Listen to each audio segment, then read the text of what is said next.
Hello, Ahorja. Welcome to Stories, Legends and Wonders of Aran. Aran is also known as Inis Mór, the largest of the three Aran Islands. I'm Dara Malloy, Dara Ómé Lia a Scailge. Céad míle fáilte. Hello everybody, welcome to video number 2. And just to connect you with the first one we did, we're starting at Martin's Tower. If you remember me talking about that in video number 1. Martin's Tower is where it's claimed Pope Gregory is buried after he landed ashore on the southeast end of Inis Mór. So today we're going to walk out further west, I suppose, it would be, out along this shoreline, and I'm going to show you Glasson Rocks, which is the Valley of Tears, and I'll explain that when we get to it. And then we're going on to see the Glasson Rocks, where a terrible tragedy happened in 1852, and I want to tell you that story. But that's what's in store for you today. I hope you enjoy it.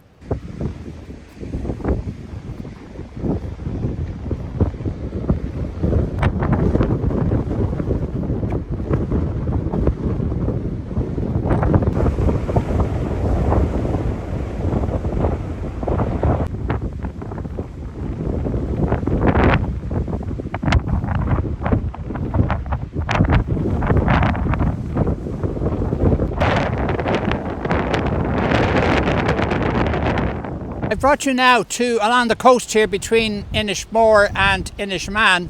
I brought you to a little place called Glasson Rocks, the Valley of Tears. So imagine this now, way back in the 1800s after the famine, when many people from here were emigrating to America, and some of the boats left from Galway City, which is over here in front of me there.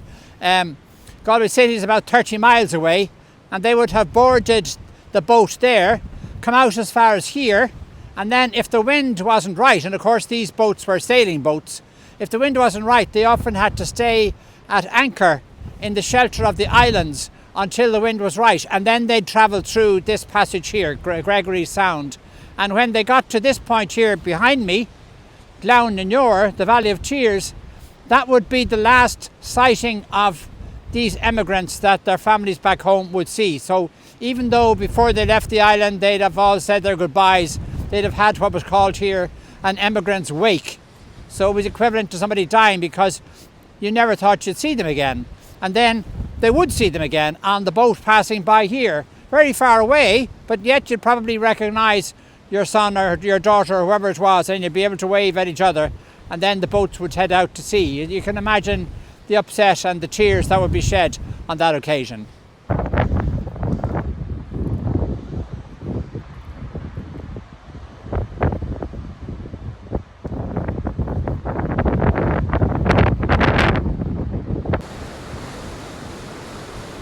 I brought you to the Glasson Rocks now. This is one of the most favourite places on Inis Mór for people to go fishing, but you have to be young and agile, because you fish off the ledge down there, and to get down to it you have to climb down the cliff edge.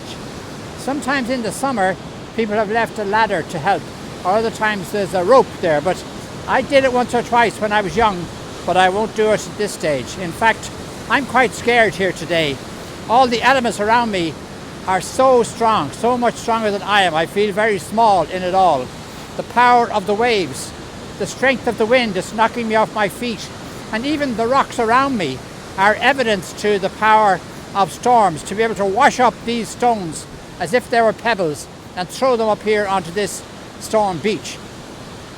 So we're in a very wild, remote part of the island where you'll see nobody, and you wouldn't want to twist an ankle here now or anything like that. But years ago, people were fishing here as well. In fact, it's always been a place for people to fish. You catch rockfish who feed off the edge of the cliff edge, and you get pollock and mackerel when they come in the summer.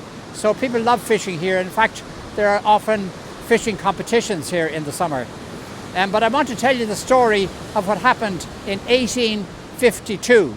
And just to give the context to that, the late 1840s and early 1850s is the Irish famine. or better called the Irish hunger, because there was plenty of food in the country, sadly, when the people started to get hungry and starve, and you know we lost 2 million people. But just after that, 1852, on the 15th of August, now some of you will know, especially if you come from a Catholic background, that the 15th of August is the feast of the Assumption of Our Lady into heaven. And so it's a big feast day, and in those days it was a church holiday, and that meant that nobody could work on that day. So the men here across the way here in Killaney village and Aran village would have tied up their little boats, but they needed to do something for the day, so many of them came out here and fished off the rocks. And in the middle of that day, a tsunami came out of nowhere in from the sea and washed them all into the sea and drowned them. We had 15 men drowned here on the 15th of August 1852. Only one man survived, and the reason he survived apparently was because he had a dog with him, and the dog sensed the coming of the tsunami and lured the fisherman away from the shore, and so when the tsunami hit, the man managed to survive, and the dog apparently as well. So I will show you on our way back from here the monument to these men who died. When you think of it, it must have been the most awful of tragedies to have 15 men of a small village die, leaving wives and children. And the monument today remembers each one of their names, even though they would be maybe great grandfathers of the children who are here today.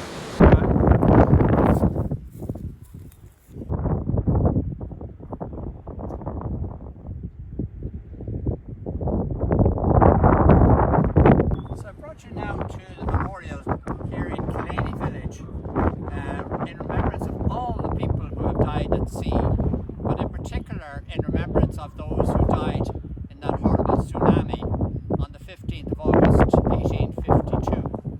And what I didn't say less, the tradition here in the island is never to fish on the Glasson Rocks on the 15th of August in memory of those men. So they're remembered here in this plaque here. So you can see all 15 names. I don't think I'll read them all out, but it surprises me that when we put the plaque up 10 or 15 years ago, that local people here remembered the names of each one, because 1852 would mean it's your great grandfather. Like, it's a long time back, and yet they're all remembered. And down here at the bottom it says all of these above who died at the Glasson Rocks on the 15th of August 1852. And also Pat O'Donnell, who came a Hánig Slán. It means who was saved, who didn't die, and that's because of his dog. His dog saved him by running away from the edge of the water when he heard the tsunami coming, and Pat O'Donnell ran after him, and so he wasn't swamped by the sea. So it's a very sad memorial, but it's lovely that we have this memory of these people who died and of that terrible tragic day. And of course, around the side of the memorial then you have all the other plaques which have been put up to other people who have died. So it represents a lot of the heartache and broken-heartedness of families here on the island that you might otherwise know nothing about. One particular family lost, I think, 3 of their sons at various times to drowning at sea. What an awful suffering that must be for the mother and father who were still alive for many years afterwards.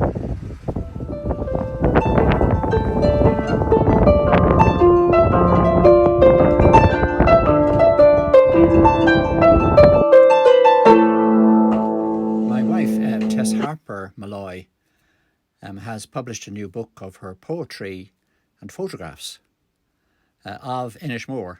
So it goes well with this series of videos and talks I'm giving. The name of her book is Inis Mór, Poems and Images of Aran. So naturally enough, she's lived here for almost 40 years now, and she's collected up both the poems and the photographs over that period. So some of the people mentioned in the poems are sadly no longer with us. In fact, some of the buildings she's photographed are no longer with us. But nonetheless, as she says herself, Inis Mór is a place that you never forget once you have visited it. And it's a place that sustains you if you choose to live here. So I hope you enjoy the poetry and images in the book if you choose to buy it or to borrow it. It's available from www.ashlingpublications.com, and we're making it available on other platforms as well over time.